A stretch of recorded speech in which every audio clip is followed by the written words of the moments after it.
Apocalipse capítulo 6. Na aula passada nós vimos até o quinto selo, no versículo 11. Hoje nós vamos continuar o nosso estudo a partir do versículo 12.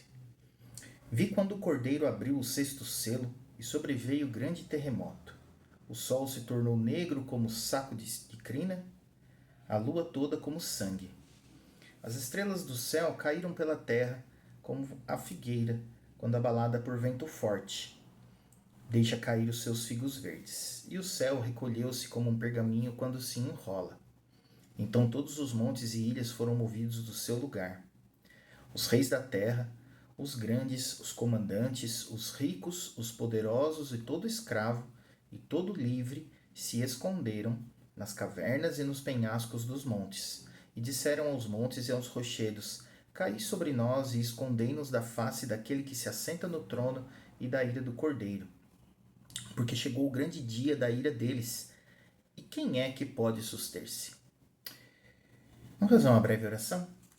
Pai, nós te agradecemos por esse estudo, te agradecemos, ó Deus, porque o Senhor tem nos concedido o privilégio e a oportunidade de ministrar no livro do Apocalipse, e te pedimos que o conhecimento que nós estamos ministrando possa abençoar a vida de todos aqueles que estejam recebendo esses vídeos e que não sejam apenas conhecimento, mas também prática na vida de todos. Que o Senhor nos ajude a sermos melhores discípulos, a te adorar melhor e a te conhecer mais. Nós oramos agradecidos em nome de Jesus. Amém. Pois bem, meus queridos, o sexto selo foi aberto. Até o quinto selo, João estava falando de eventos que percorrem toda a história da era da igreja.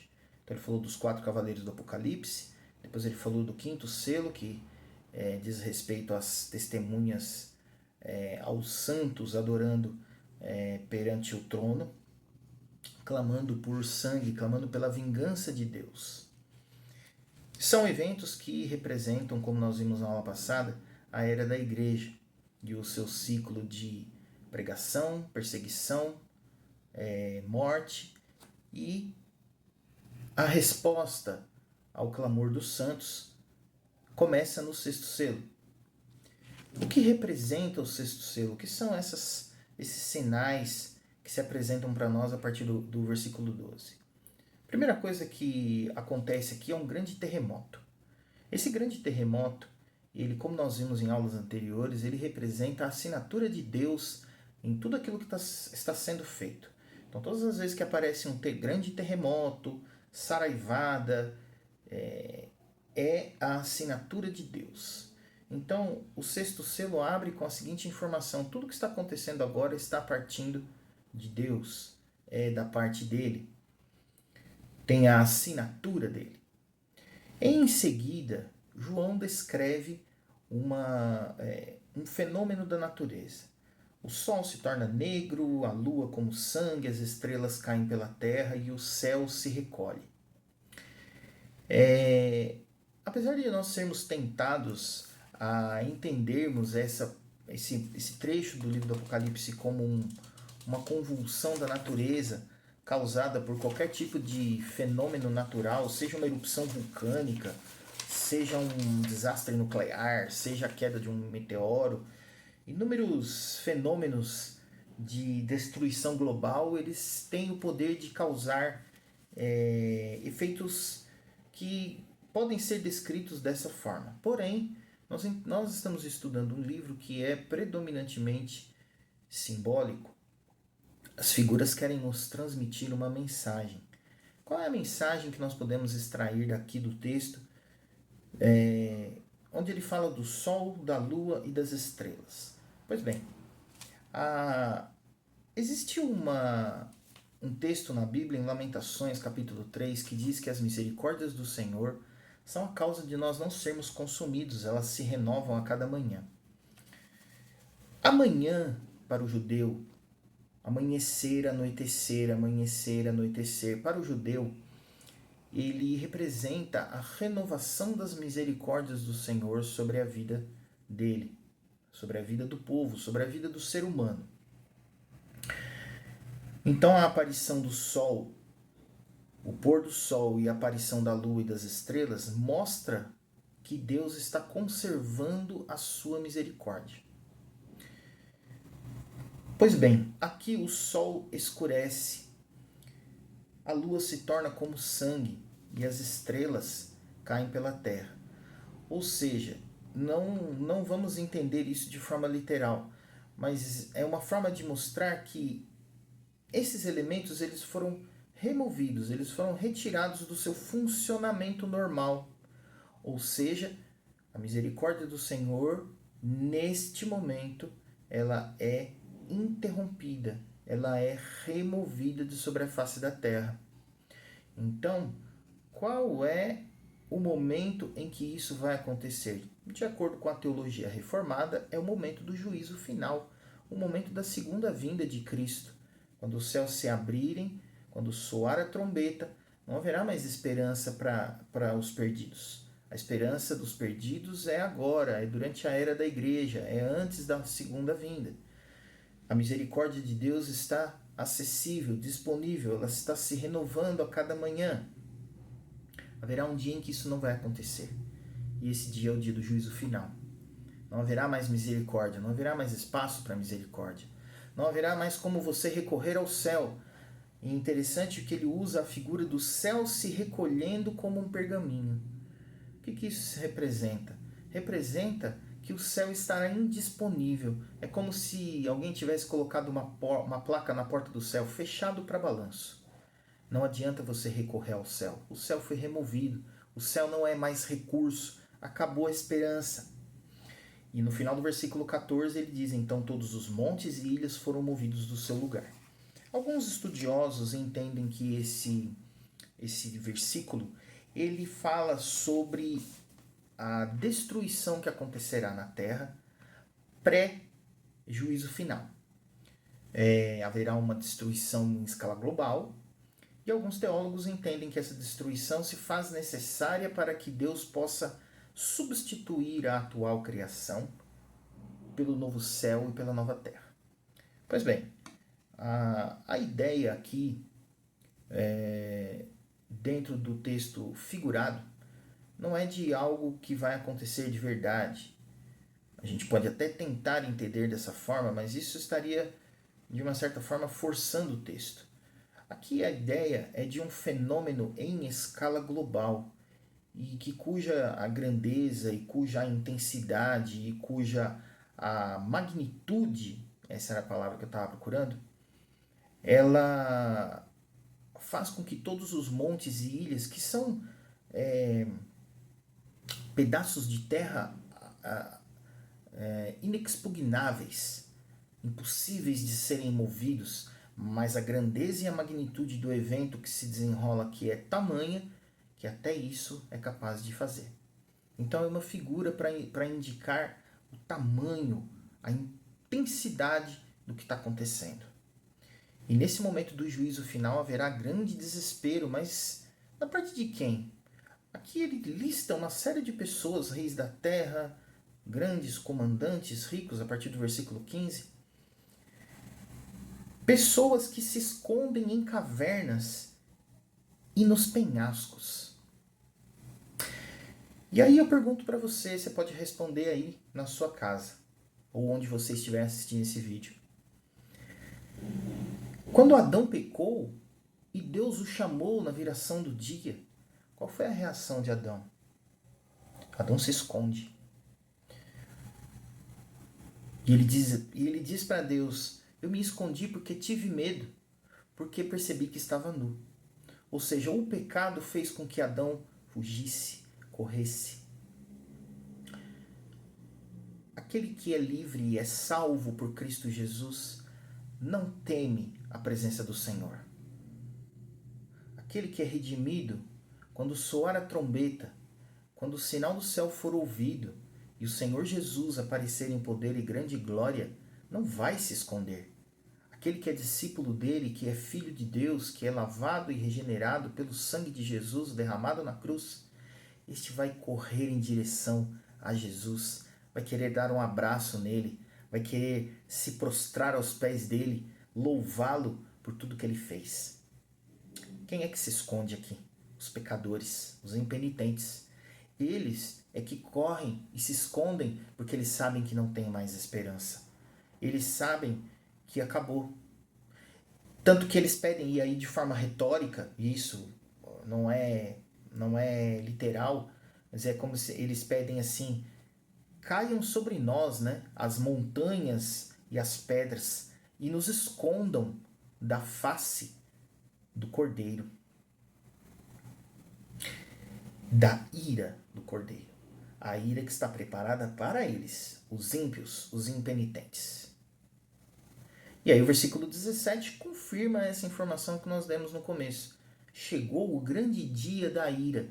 O dia do juízo final, meus queridos, será um dia de grande alegria para os crentes. Será um dia de grande regozijo para os salvos.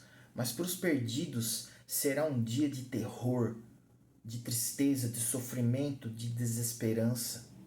Dia da ira, dia da vingança. Aquilo que Jesus começou a ler lá no pergaminho e ele não termina, dizendo o texto, e o dia da vingança do nosso Deus. Ele omite esta parte, porque isso é o dia do fim. Ele não veio para proclamar o dia da vingança, ele veio para pregar o evangelho, para pregar a libertação, para curar os enfermos. E ele para no meio do versículo, porque o dia da vingança seria na sua segunda vinda. Então aqui, meus queridos, o sexto selo representa o dia do juízo final. E aí João continua no capítulo 7. Versículo 1. Depois disso vi 4 anjos em pé nos 4 cantos da terra, conservando seguros os 4 ventos da terra, para que nenhum vento soprasse sobre a terra, nem sobre o mar, nem sobre árvore alguma. Vi outro anjo que subia do nascente do sol, tendo o selo do Deus vivo, e clamou em grande voz aos 4 anjos, aqueles aos quais fora dado fazer dano à terra e ao mar, dizendo: não danifiqueis nem a terra, nem o mar, nem as árvores, até selarmos na fronte os servos do nosso Deus. Vamos parar aqui por enquanto. Aqui são 2 coisas, tá? João testemunha o juízo final, através do símbolo, do que representa o sexto selo. E aí João vê anjos em pé nos 4 cantos da terra, e aí isso dá uma ideia, uma noção de abrangência, segurando 4 ventos, para que nenhum vento soprasse sobre a terra, nem sobre o mar, nem sobre árvore alguma. E o vento representa a ação do Espírito, a ação de Deus. Então, existe uma ordem para que estes anjos não atuem. A ação de Deus para deflagrar o juízo final, ela só acontece debaixo da ordem de Deus. O depois disto, do versículo 1, ele não representa, ele representa depois do que eu vi, não necessariamente algo cronológico, em ordem cronológica, mas é uma visão depois da outra.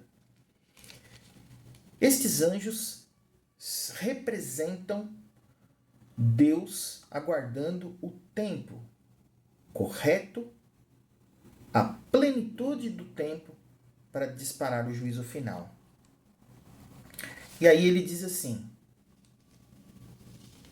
não danifiqueis nem a terra, nem o mar, nem as árvores, até selarmos na fronte os servos do nosso Deus. E nós sabemos, meus queridos, que o selo do crente é o Espírito Santo habitando nele. Nós somos selados com o Espírito Santo. Ele é o penhor da nossa salvação. Então, o que quer dizer isso aqui?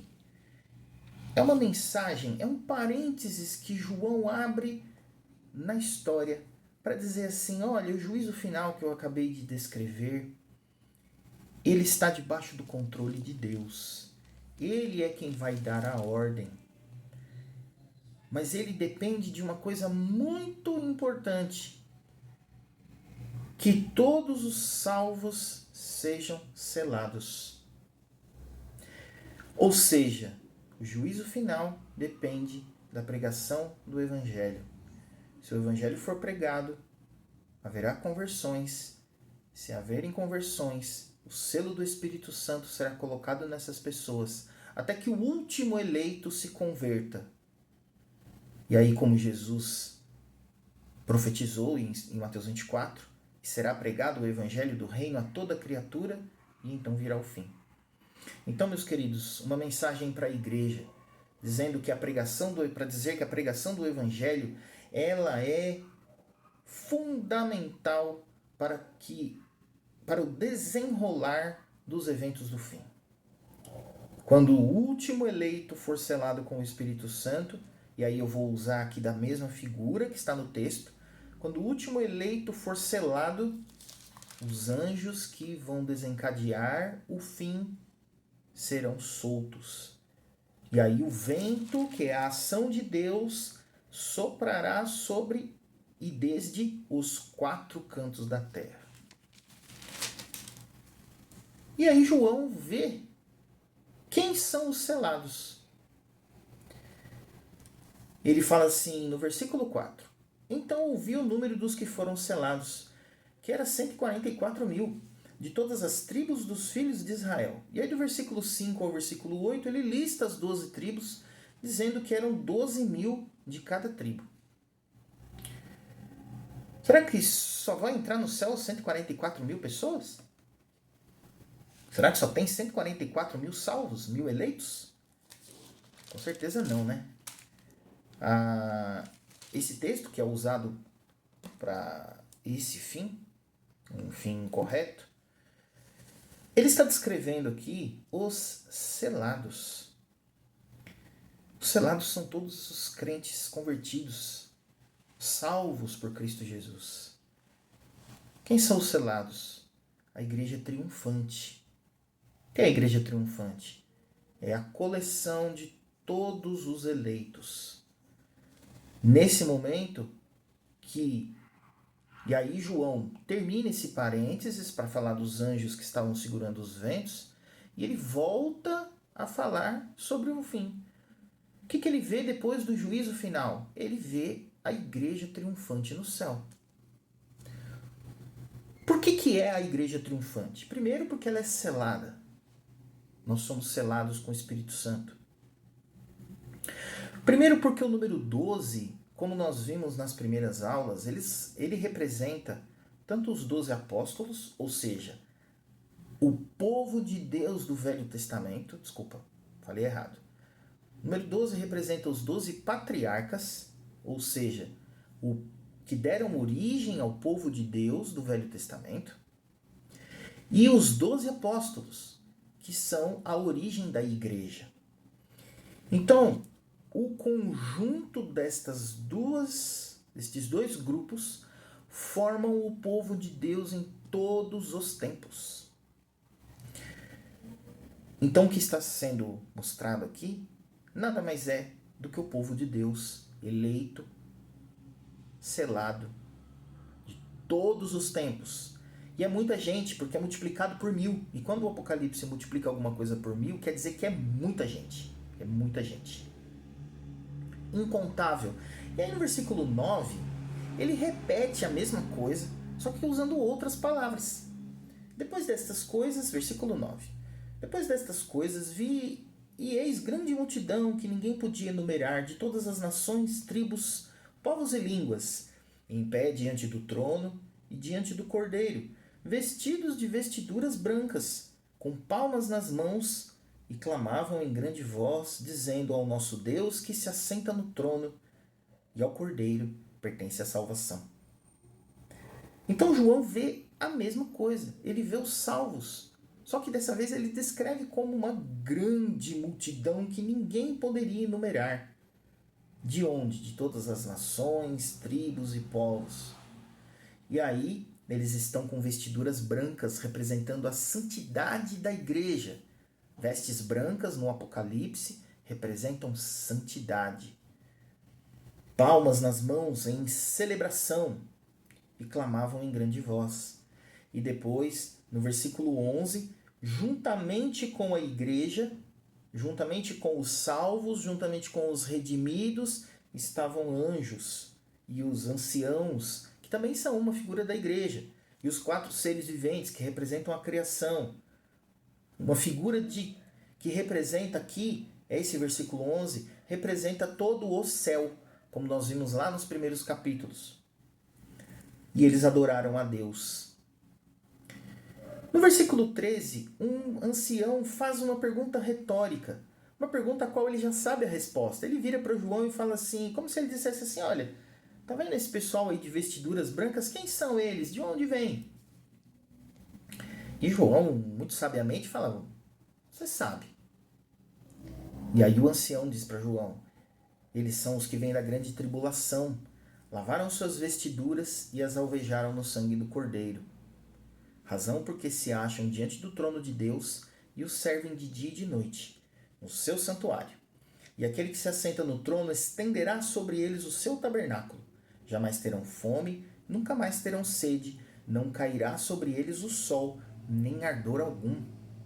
Pois o Cordeiro que se encontra no meio do trono os apacentará e os guiará para as fontes da água da vida, e Deus lhes enxugará dos olhos toda lágrima. Pois bem, gente, vamos lá. O que o ancião está dizendo aqui para João? Primeiro, ele fala que eles são os que vêm da grande tribulação. É aquela grande tribulação que Jesus profetiza no sermão profético? Não necessariamente. Porque aqui, como ele está falando de todos os selados, aqui são todos os que morreram em Cristo, que dedicaram as suas vidas ao serviço do Senhor e por isso foram atribulados. Meus queridos, é inocência nossa presumir que nós, crentes dos tempos modernos, somos melhores do que os nossos irmãos do primeiro século. Eles passaram por grande tribulação, foram mortos, comidos por leões, empalados, queimados vivos para iluminar o jardim do imperador romano. Alguns morreram de fome, em prisões ou escravizados. Mas aquilo não é exclusividade deles. O tipo de perseguição e de morte talvez tenha mudado. Mas a igreja, quando ela se coloca diante da sua tarefa e da sua obra de pregar o evangelho, ela vai ser perseguida. E é uma grande perseguição. Ela vai ser atribulada. E é uma grande tribulação. Esta grande tribulação vai se intensificar ao longo dos tempos até chegarmos na grande tribulação que Jesus menciona no sermão profético? Sim, isso vai acontecer. Mas aqui neste texto, o que o ancião está dizendo é assim, olha, todo aquele crente que se santificou, eles lavaram as suas vestiduras e as alvejaram aonde? No sangue do Cordeiro que foi derramado por elas. Então todo crente lavado e redimido no sangue de Jesus vai passar por tribulações na sua vida. E passando por essas grandes tribulações durante a sua vida, ele será aperfeiçoado até o dia da vinda de Jesus. Então aqui ele está dizendo, olha, esses que vocês estão vendo são aqueles que venceram as tribulações, as grandes tribulações da vida, por terem sido fiéis ao Senhor, por terem lavado as suas vestes no sangue do Cordeiro. Agora eles receberam um prêmio. Que prêmio que é esse, meus queridos? É rua de ouro? É mansão no céu? Mansão de ouro, de diamantes, com portas de pérolas? Não percam, hein? Não percam o último episódio dessa temporada, onde nós vamos falar, penúltimo e último, onde nós vamos falar o que é a rua de ouro, o que é a porta de pérola. Será que é isso que a gente vai ganhar? Olha o que ele está dizendo aqui, ó. E vejam que bênção, meus queridos. Eles se acham diante do trono de Deus e o servem de dia e de noite, no seu santuário. E aquele que se assenta no trono estenderá sobre eles o seu tabernáculo. Ah, meus queridos, o que significa isso? O tabernáculo no deserto representava a presença de Deus com o povo de Israel peregrinando no deserto. Paulo diz que Jesus tabernaculou com os homens. E Jesus mesmo disse: quem vê a mim, vê ao Pai. Então, meus queridos, aqui, o grande prêmio, o grande troféu, a grande recompensa é a presença de Deus. Ele estenderá sobre nós o seu tabernáculo. Nós estaremos na presença dele por toda a eternidade. Meus queridos, isso não tem preço. Isso não tem preço. Não tem nada neste mundo que substitua nem a maior das riquezas, nem o maior dos poderes, nem a mais abastada das vidas pode suplantar a maravilha que é a presença de Deus. Isso é o que está nos esperando. Aqueles que lavarem as suas vestes no sangue do Cordeiro, que passarem pela tribulação da vida, e quem sabe, né? Pela grande tribulação que se avizinha. Então, o que nós estamos lendo aqui do versículo 13 ao versículo 17 é uma visão da eternidade. O ancião mostra para João a eternidade. Como será a eternidade? E o versículo 16 e o versículo 17 é um pequeno spoiler e nós vamos encontrar termos semelhantes a estes lá no final do livro. Não percam as 2 últimas aulas. Jamais terão fome, jamais terão sede. Não vai ter ardor sobre eles, o sol não vai queimá-los. E no final do livro diz que eles não precisarão do sol, porque a glória de Deus será a sua luz. O que será que significa isso, hein? Não perca. O cordeiro que se encontra no meio do trono. Por que o cordeiro se encontra no meio do trono? Porque Cristo é o centro. Ele é o centro de tudo. Ele vai nos apacentar e vai nos levar para as fontes da água da vida. E lá no capítulo 22 fala de uma fonte que jorra do trono. E Deus lhes enxugará dos olhos toda lágrima. Olha, meus irmãos, que visão fantástica da nossa eternidade. E aí você vai perguntar, poxa, mas se no 6º selo ele já contou, já chegou na eternidade, o que tem reservado para o 7º selo? Vamos ver? Capítulo 8, versículo 1. Quando o cordeiro abriu o 7º selo, houve silêncio no céu cerca de meia hora. Então vi os 7 anjos que se acham em pé diante de Deus, e lhes foram dadas 7 trombetas. Aqui começa outra coisa. O 7º selo representa a eternidade no sentido do silêncio. O que representa esse silêncio? Para os salvos, a paz eterna que nós gozaremos com o nosso Senhor Jesus, como foi descrito nos versículos finais do capítulo 7. Ou seja, o silêncio que nos dá paz. O silêncio representando o fim. Não há mais nada para ser dito, não há mais nada para ser feito. Agora é só a eternidade. Mas é também o silêncio da desesperança. O silêncio do oposto da presença de Deus. Da ausência fria, tenebrosa, desesperançosa de Deus. Enquanto nós estaremos desfrutando da presença eterna de Deus, de Cristo, os perdidos e os ímpios estarão desfrutando da total ausência de Deus. Vocês querem saber, meus queridos? Tem gente que acha que o inferno é o diabo com um tridente espetando a gente lá dentro do caldeirão, igual o Pica-Pau faz um desenho. Não é não. Se fosse assim, não haveria arrependimento. O inferno, a condenação eterna, é a total ausência de Deus. Se não tem coisa melhor do que a presença de Deus, Não tem coisa pior do que a ausência de Deus. Então aqui termina o segundo ciclo. A segunda vez que João conta a história da redenção. Aqui já começam a entrar elementos do fim dos tempos, do juízo final, da eternidade. Mas ainda falta muita coisa nessa história. E nós vamos começar a ver a partir do terceiro ciclo, capítulo 8, versículo 2. Apocalipse capítulo 8, versículo 2 diz o seguinte: Então vi os 7 anjos que se acham em pé diante de Deus, e lhes foram dadas 7 trombetas.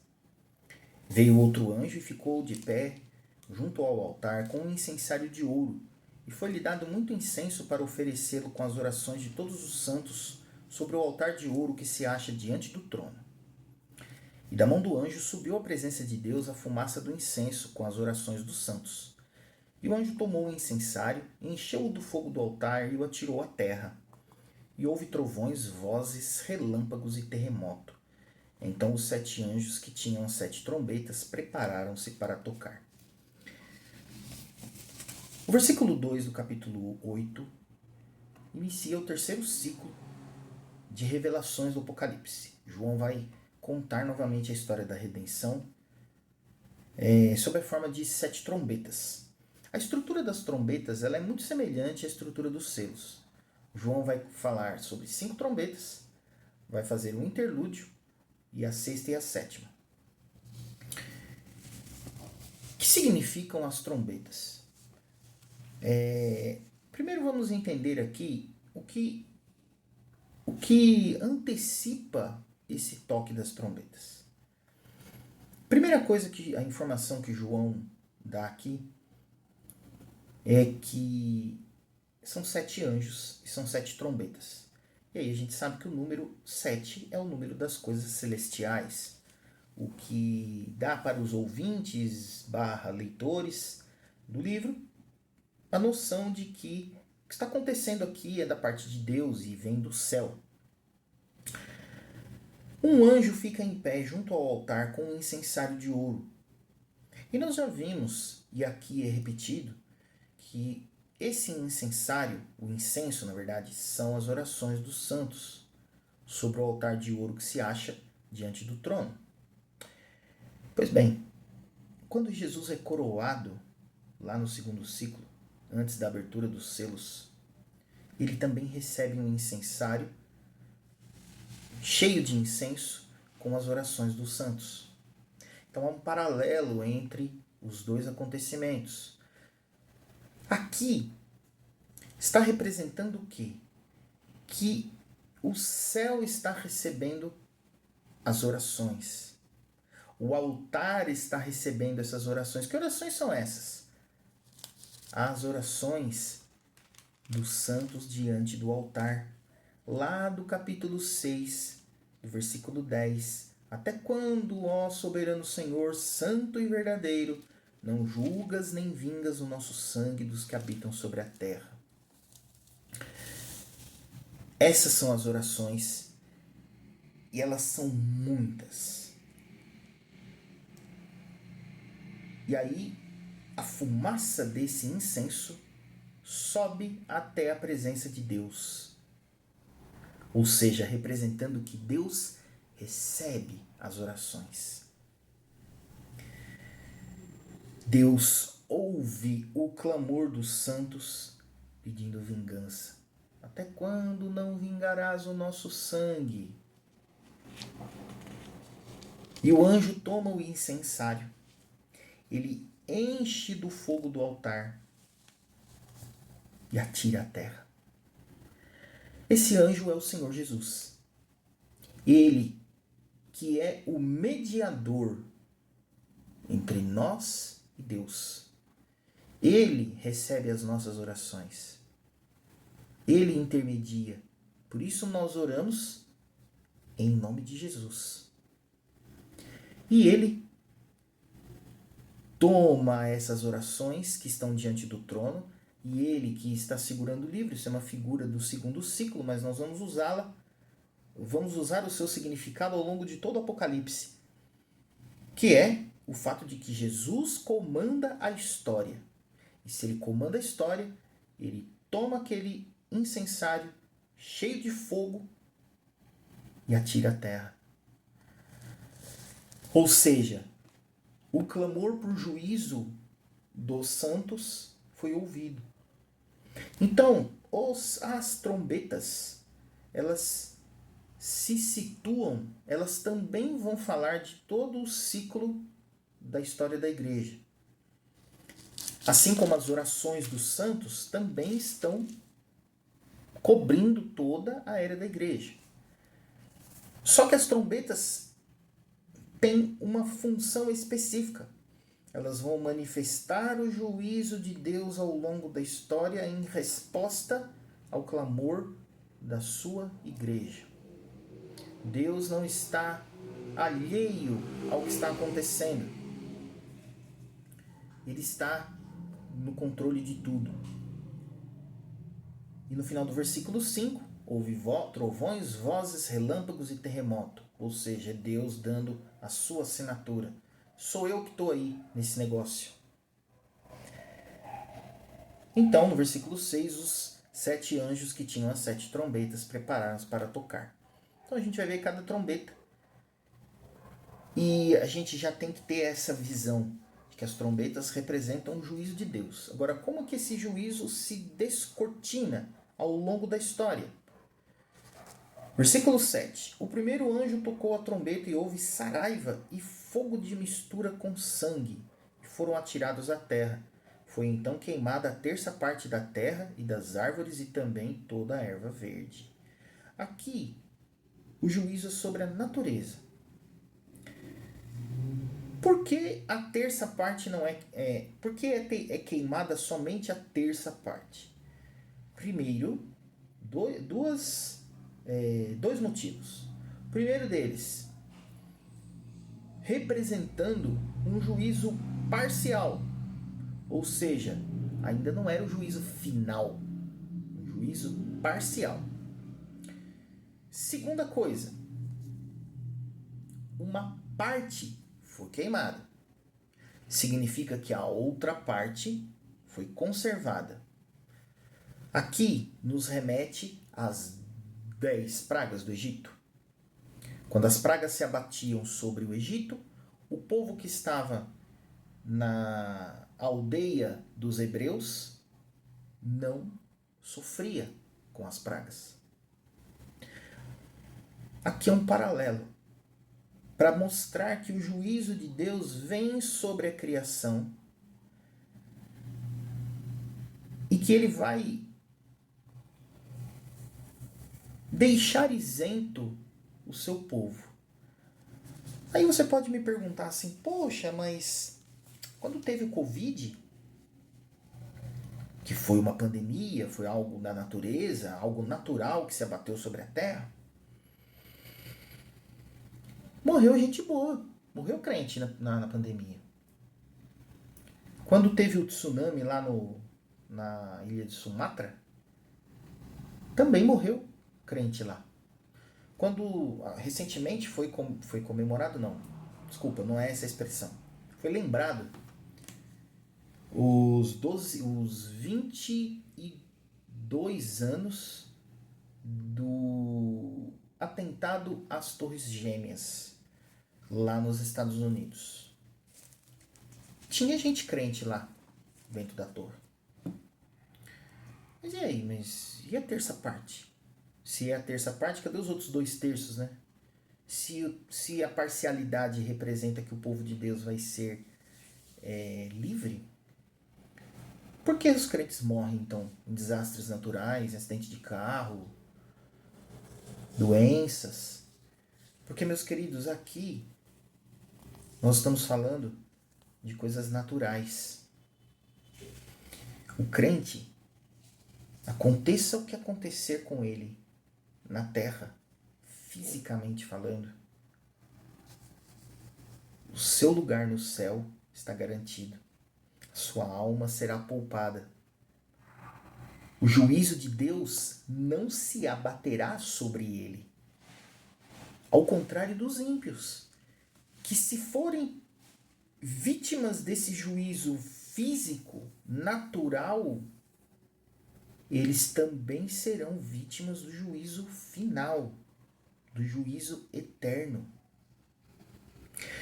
Então, quando se fala em terça parte, significa que a igreja, por mais que ela sofra, por mais que ela morra, muitas vezes por causas de desastres naturais, pandemias e etc., o lugar do crente no céu está garantido.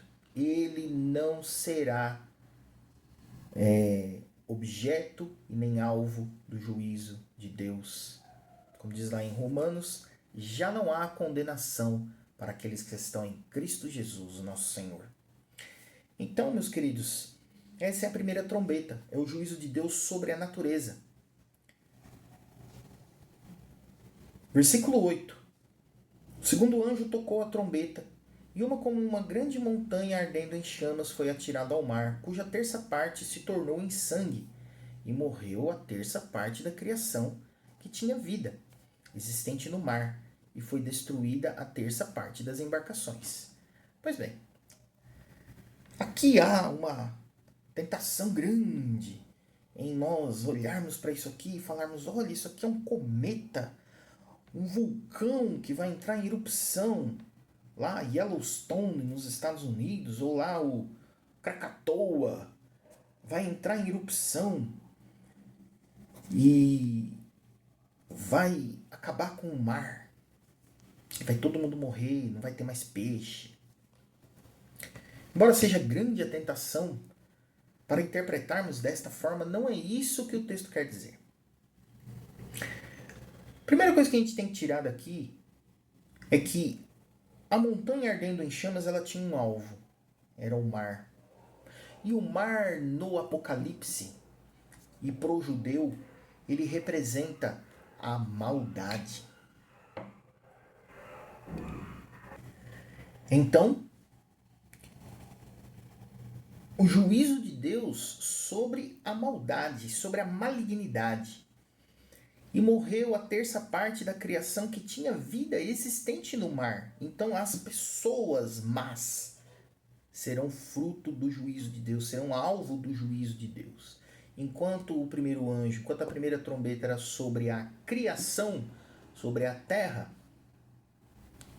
o segundo anjo, a segunda trombeta, é sobre os homens maus. E aí como que se dá esse juízo? Aqui não fala. Mas nós estamos vendo aí que os homens maus, embora alguns deles prosperem, muitos deles recebem o juízo de Deus. Muitos líderes, déspotas, ditadores, mais cedo ou mais tarde, encontram o seu destino. Recebem a paga pela sua maldade. As embarcações, elas são o meio como o mal se locomove, ou seja, um meio usado para que o mal se espalhe. Então a segunda trombeta representa o juízo de Deus sobre o mal e sobre as pessoas más. Mais sobre o mal, porque as pessoas más vão receber a sua paga no versículo 10. Olha aqui. O terceiro anjo tocou a trombeta e caiu do céu, de novo, né? Sobre a terça parte dos rios e sobre as fontes das águas, uma grande estrela ardendo como tocha. O nome da estrela é Absinto. E a terça parte das águas se tornou em absinto. Muitos dos homens morreram por causa dessas águas, porque se tornaram amargosas. Meus queridos, aqui existe mais uma vez, né, uma grande tentação em dizer que aqui é um corpo celeste que vai entrar na atmosfera da Terra e vai destruir tudo, ou é uma bomba nuclear que vai ser solta por algum país aí, por alguma potência nuclear e vai destruir tudo, especialmente em momentos. Isso aqui foi muito falado na época da Guerra Fria. Hoje em dia, quando a Coreia ou quando a China faz movimentações militares, muita gente evoca esse texto aqui para dizer que quando esses inimigos do Ocidente se levantarem e com armas, né, será a hora em que este texto se cumprirá. Não, meus queridos, não é isso. A primeira coisa que a gente tem que pensar aqui é que uma estrela cai do céu, ardendo como tocha, ou seja, ela estava pegando fogo. Fogo é juízo de Deus. Estrela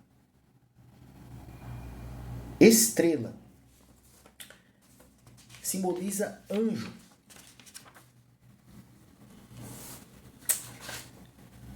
Estrela significa anjo, tanto no Novo Testamento como no Apocalipse. Ou seja, um anjo que cai do céu pegando fogo por causa do juízo de Deus. Preciso dizer o nome? Preciso dizer quem é? É ele mesmo, o diabo. Aqui não é a queda do diabo, não é a expulsão dele do céu, nem nada disso. Aqui é o juízo de Deus sobre os homens, porque ele fala especificamente muitos dos homens, e ele fala de rios, sobre fontes de águas, ou seja, rio significa representa no Apocalipse multidão, grande quantidade de pessoas. Essa estrela tem o nome de um veneno, absinto. E as suas águas se tornaram amargas, envenenadas, e muitos homens morreram por causa dessas águas. Aqui, meus queridos, ele dá uma primeira dica sobre a ação do diabo sendo usado como instrumento de Deus para o seu juízo. Sim, Deus está usando aqui o diabo como instrumento para o seu juízo. O que está acontecendo aqui, meus queridos? O diabo, ele cai sobre a fonte das águas e ele envenena as águas. Nós sabemos que a fonte da água da vida é Jesus. Fonte de água é fonte de água. Mas o diabo vai envenenar a fonte da água. É uma primeira dica de que o diabo vai procurar fazer o que Jesus faz. E os homens que se envenenam com estas águas, veja que Jesus fala de si próprio: aquele que crer em mim, rios de água viva fluirão do seu interior. Eu sou a água da vida.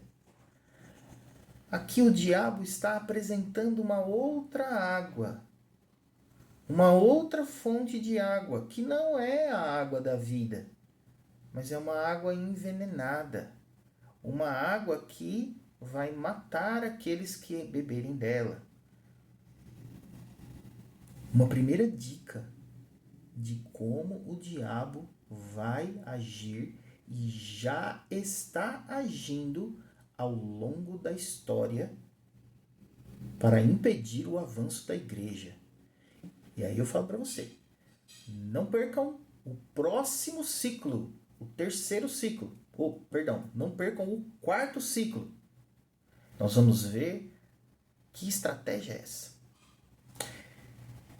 Então, a terceira trombeta é o juízo de Deus sobre os homens. E esse juízo é personificado na ação do diabo sobre a vida deles. O quarto anjo tocou a trombeta e foi ferida a terça parte do sol, da lua e das estrelas, para que a terça parte deles escurecesse e na sua terça parte não brilhasse, tanto o dia como também a noite. Aqui nós evocamos aquilo que foi falado nos selos, quando foi aberto o sexto selo. O sol, a lua e as estrelas param de brilhar. Aqui,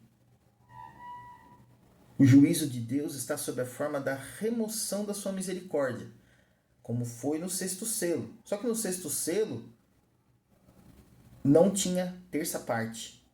O sexto selo era juízo final.